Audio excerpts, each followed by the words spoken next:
What's up, everybody? Welcome back to my channel where all you do is laugh, smile, and cheer. So, as you guys read from the title, I had cancer. Yeah, I know. I had colon cancer. So let me tell you guys how it all started. I graduated high school in 2014 and I turned 19 that summer. October 30th, my appendix apparently almost freaking exploded and I ended up going to the hospital. I go to the hospital, you know, all easy peasy, get my operation done, I'm out, and I go back to see the doctor that performed the operation on me. And I'm thinking, oh, this lady's just gonna go take off the patches and I'm out of there. I'm done. Let's go, move on with my life. My stupid appendix. And it didn't turn out like that. She looks at me in the eyes and she's like, Eric, you have cancer. And I was like, what? What happened? I was in so much shock that I was like, okay. Like I couldn't process it because I was still on the word cancer. Not that I had it, you know what I'm saying? So I ended up leaving the patient room and my mom's waiting for me outside and I'm like, I have cancer. And she's like, oh, what? Don't play like that. And I was like, yeah, I have cancer. And I was like, but that lady's probably stupid. She doesn't know what the hell she's saying because hello, it's Eric. Why would I have cancer? I don't eat bad. I don't do this, whatever. I was eating pretty bad, but I was always still like, you know, like skinny and like in shape or whatever. But my mom, we couldn't believe it. Like it was just a shock to both of us and it was just a quiet ride home. So immediately my mom said, Eric, we have to take this seriously. Let's go see an oncologist, which is a doctor that specializes in cancers. So we saw the oncologist and he's like, well, after looking at your results, yeah, you have colon cancer. And I was like, oh, freaking great, just phenomenal. So after he says you have colon cancer, he says, yep, I'm just gonna have to make an incision about 12 inches long. I was like, 12 inches on my body. It was like, hello, like my body, like I love to work out, like to have abs, now I'm gonna have this huge line going down my midsection. I was freaking the hell out. And that's when it hit me like, yo, he's not playing. You have freaking cancer, man. So about a month passes by and it's surgery day. They made me take like stool softeners. I'm sorry if it's getting a little TMI, but you know, so that I could clean out my entire system. And oh my God, it was the worst. Imagine having to use the bathroom constantly for 16 hours. Oh. So after the surgery, I wake up and I was terrified. I was like, ugh. Like I was so drugged up, but I was like, ugh, no, I have this huge scar. And there was stuff over it. And I mean, I was so scared to look at it that I didn't want to. Like I really didn't want to. Like I was so scared that it was gonna look hideous basically. And the doctor walks in and he's like, well, congratulations, Eric. I did the operation laparoscopically. That's when they cut a small incision underneath your belly button and about 3 other holes in your midsection. And they go in there with like mini scissors and cut the piece that needs to be cut out and they sew it up. So let me tell you, doctor, that is gold because I can't imagine even thinking of doing that. So the operation that he performed was called a hemicolectomy, which is when they take a portion of your colon. So imagine your colon like this, and they took out this piece, 3 pieces. Imagine it in 3 pieces, and they took out this one piece and connected my intestines up here. The worst moment for me was about 3 days after the surgery. They're like, Eric, you have to go use the bathroom. So I go into the bathroom and I sit down. I couldn't use the bathroom, like I don't know why. And after like, all right, I can't use the bathroom, I was in there by myself. And I go to try to get up and I couldn't get up.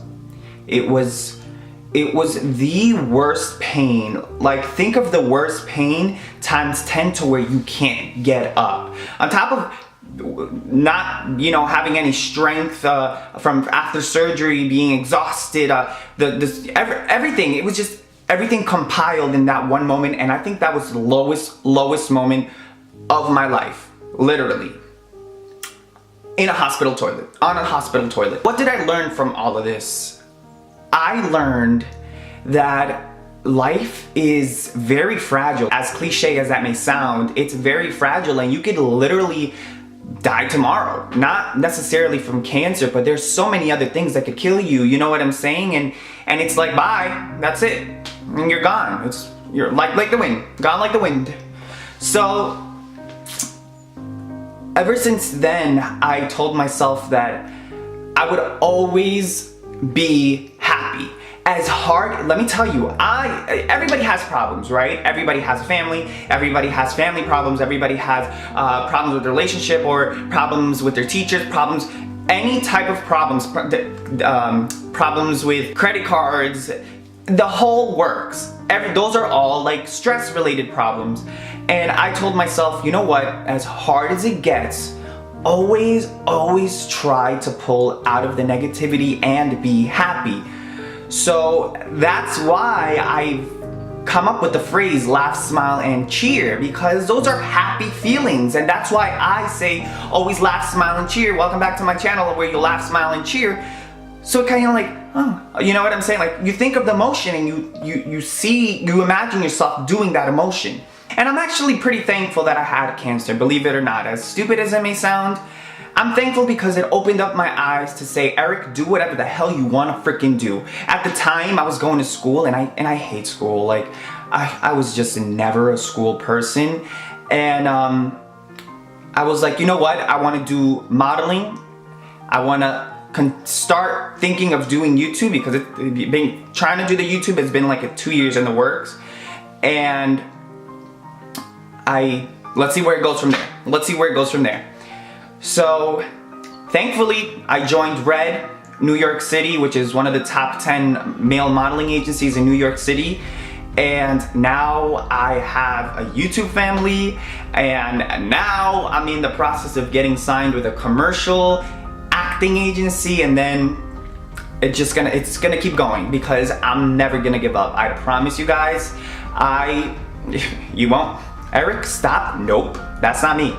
Because it's the moment that I get something into my head, like, oh, you can't do it, oh, you can't do that, I think of that experience of how low I was and how much higher I want to be from that. That terrible feeling, it's never gonna happen again. So if you do have a friend or family member that does have cancer, my best advice for you to do is just be happy around them. Be positive, be the like, oh, come on, let's do this, let's do that. Keep them busy, because when you're sick with something it's potentially life-threatening, you don't wanna be alone and focus on it, because your mind is the worst enemy when it comes to something like that. Because there was times where I was alone and before the surgery, and I was like, oh my God, what if I have to get radiation? What if I'm gonna lose my hair, my eyebrows? It's a lot. So just be there for your friends with cancer, even if they don't want to respond, because I was at that point too where I didn't want to talk to anybody. I just wanted to be by myself. But just always check in on them. Hey, how are you doing? Oh, I didn't hear from you yesterday. I hope you're doing great today. Just keep being that pesky happy person in such a hard time. And if you are battling with cancer right now, I want to tell you that you will get through this. I know you will. And I want you to watch funny videos from now until the whole cancer process is done and over with. You hear me? Because that is what's gonna save you, and that's what's gonna help you, and that's what's gonna keep you positive, okay? That's my story, guys. This is the first time I actually come out to the public with it, because I've never wanted to have people feel bad for me, because the moment you hear cancer, you're like, oh. And I know it's like an obvious, like, even when I hear somebody, I'm like, oh. But it's like, when it's you don't want to make yourself, you don't want to feel bad for yourself. You know what I'm saying? You're like, yeah, cancer, whatever. I can get rid of it like nothing. But thankfully I got lucky. and I'm here with you guys. I love you guys so much, and I hope you enjoyed this video. I know it's been a while since story time, but this is my cancer story. I love you guys so much, and always laugh, smile, and cheer. Okay, you guys see that video? Yep, that was my video when I pranked my brother. So go ahead and click on that. I think you'll really enjoy it. And you see that subscribe button? Yep. Just go ahead, hit it before you go watch that video. Just do it right now. Did you do it? You better have done it.